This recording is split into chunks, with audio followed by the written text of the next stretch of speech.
here we talked about, well, I know I've talked about pain. Pain is a very, very important thing. I went through that right about why pain is a good thing. Okay, is pain a good thing? Why? Teaches you not to do things twice. Well, it lets you know that if you're in a wreck, if you're getting a wreck, is it better to be in pain or is it better to be numb? Pain. Yeah, because at least you know that you're alive and not paralyzed. People kind of misconstrue what Hemingway has to say about pain, because he thinks that pain is a good thing and he thinks that you should experience pain every day. And I don't mean like wake up and hit yourself in the head with a hammer or whatever, or cut yourself, or nothing like that. But so if you go and you lift weights, you're working out, the next day you're sore, right? That's pain. That's a good pain, right? That's what Hemingway's talking about. Every day you should be engaging in some kind of struggle. And we relate this mainly, because physically that's the easiest thing to relate to. But being uncomfortable would relate to this as well. Getting outside of your comfort zone is painful. It's not that it really hurts. It's just uncomfortable, and that is necessary for growth. And in Hemingway's mind, if you're not outside of your comfort zone daily, if you're not constantly growing, if you're not constantly putting yourself in uncomfortable situations, then you are numb. If you're in your comfort zone, then you're numb, and if you're numb, then you might as well be dead, because you can't feel anything. And he doesn't think that life should be lived in that manner. And so you see here his deal with pain is that you never really get away from it. On 47 he says, the sack cushioned the line and he found a way of leaning forward against the bow so that he was almost comfortable. The position actually was only somewhat less intolerable, but he thought of it as almost comfortable. So he positioned himself to where he was almost comfortable, but once he thought about it, he wasn't comfortable. He was just less miserable than he was before, which is almost comfortable. So constant pain or constant discomfort is almost comfortable, but not quite comfortable. Kind of funny. On 49, we have an interesting stage here. It's a battle between man versus the fish. Is the fish a male or a female? Female. It's a male fish. Obviously, the old man is a man. The stage in which the battle is taking place is pretty ironic because of Hemingway. Everyone assumes that Hemingway is a misogynist, hard ass kind of guy, and people misread Hemingway a lot. We're going to get into that a little bit later on. But we've all heard of, like, I heard someone say, like, this is your world, I just live in it, right? Well, the point of this novel is this epic battle, man versus beast, right? Two equally matched opponents on a even playing field. The playing field is what? What is the stage in which they're fighting? Is the sea male or female? Female. Which is kind of interesting, right? It's like to have the two ultimate males battling it out on a feminine, or in a feminine setting, in a female stage, which, like I said, is not. It's an interesting setting because everything about Hemingway's work is so masculine, but it's all of his masculine philosophies and worldviews and sayings. Everything that is, all of his masculinity is taking place in a feminine world.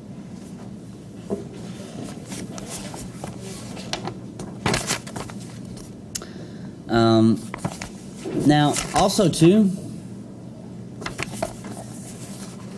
can you guys think of it? Well, let me ask this: does Hemingway have a problem? I'm sorry. Does the old man have a problem with the sea? Does the sea interfere in his battle with the fish? It takes him Can you think of a single movie or a book where it's about a sailor or a ship out in the ocean where there wasn't a storm? In every book and every movie about sailing or a fisherman or whatever, there's always a storm. That to my memory, I can't think of anything. This is the only one where there's not a storm. Why would that be? Right. For two reasons. One, can man beat the sea? No. It's a losing battle. It's not like he can be like, stand up on the bow of the boat with his rope and just beating back the waves or anything. Also, the fish is his equal, right? I mean, they're equal, opponents that he actually comes to really love and respect the fish because of his strength and his heart. And it takes everything that the old man has to get this fish. Now, if there was a storm, it'd be too much. We couldn't believe that. Everything about this book is based on us believing that this is a real person and this is a real possibility for a man to achieve. And so it's all about being realistic and focusing on the matter at hand. The matter at hand is, like I said, this ultimate cage match, right, between two things, and it has to be a fair setting. Now, because if there was a squall or if there was a storm, who would have the advantage? Fish. The fish, right? Because if the fish is far enough down, if you're far enough down, deep enough in the ocean, you can't even tell there's a storm or a squall or whatever going on the surface. If you're far enough down, it's just as peaceful as ever. And it would be the old man battling two things. Well, I can get to it real quick. So, like, he asked if he has a problem with the sea. Yeah, he doesn't have to battle the sea. Okay. And he couldn't battle he couldn't battle the sea because it wouldn't be realistic for us. It would take away from the story and take away from the point of the story. Because the point with the story of the old man is that it's a great, majestic, strong fish that he set his mind up. He's made up his mind and he's going to defeat the fish, or he's going to win. And if he has something else to battle against, then that's just too much for us to believe.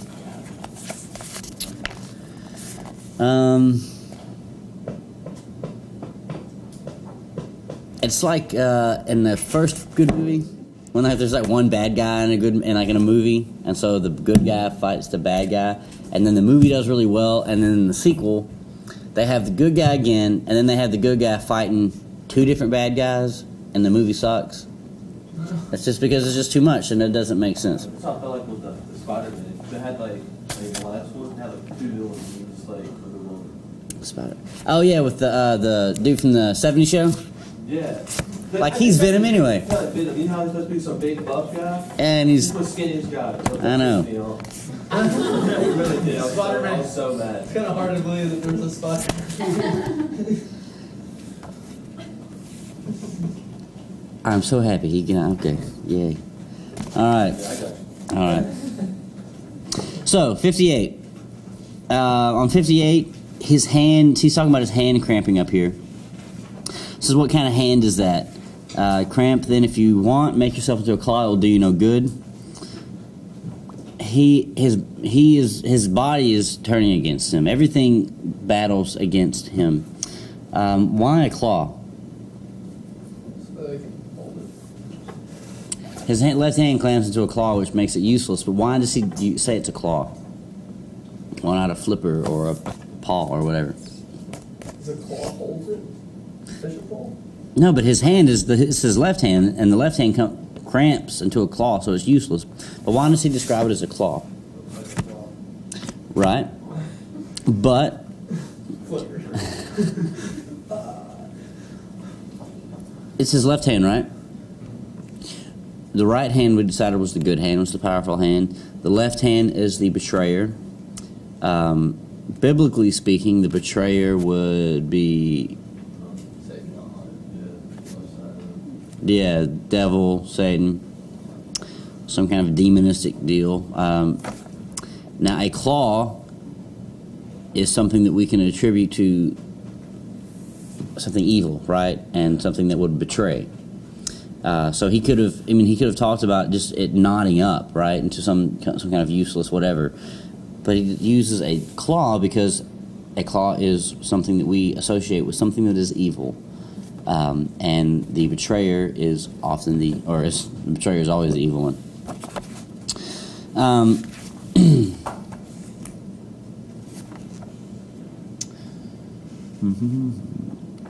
Again, on 60, he tells his body to stop that nonsense. His body is battling against him.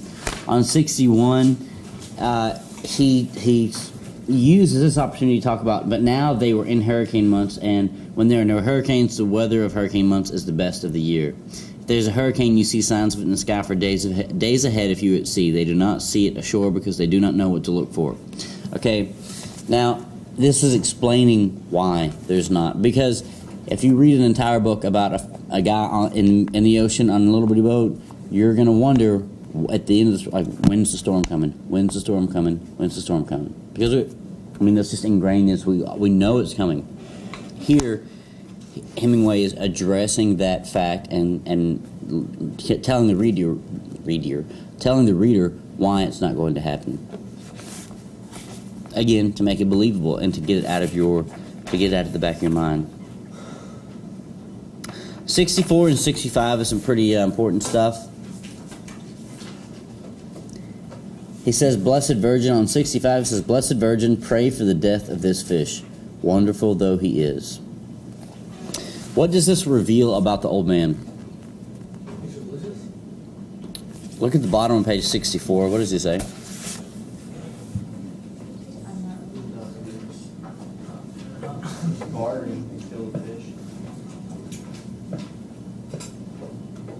Right. He is bartering with God. There's a couple of different things here.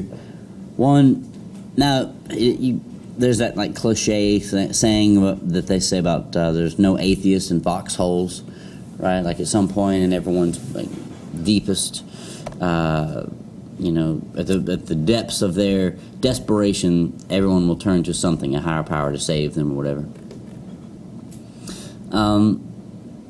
This reveals the old man. This reveals weakness and the selfish desires of man. Now, don't take offense when I say that this reveals weakness, because I'm not talking about real life. I'm talking about within the context of this book, right? What Hemingway is trying to get across here is weakness. There's nothing wrong with believing in God. That doesn't make you a weak person. But if you go your entire life without believing in God, and then when you want something really bad and can't get it, and then go to God, that's weakness. Now, so not only is this a moment of weakness, it's the manner in which he goes to God which reveals his selfishness, or the selfish desires of man in general. Because he says, I will say...